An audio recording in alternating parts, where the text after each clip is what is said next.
Michezo live. Cheki sasa. Hello mwana michezo, karibu katika channel yetu ya Michezo Live. Msisahau kusubscribe, kulike, kucomment na kushare na marafiki ili waweze kupata habari zinazohusu michezo.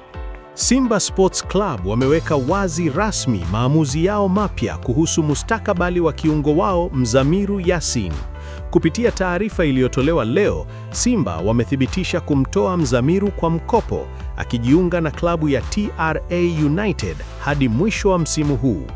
Huu ni uamuzi ambao tayari umeibua mjadala mkubwa miongoni mwa mashabiki wa soka nchini, hasa kwa kuzingatia hali ya mkataba wa mchezaji huyo.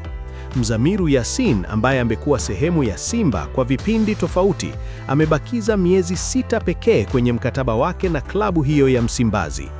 Kwa maana hiyo, endapo hakutakuwa na mabadiliko yoyote kabla ya msimu kufikia tamati, Mzamiru atakuwa mchezaji huru mara tu ligi itakapomalizika, hali inayompa nafasi ya kujiunga na klabu yoyote atakayo bila Simba kupata faida ya ada ya uhamisho.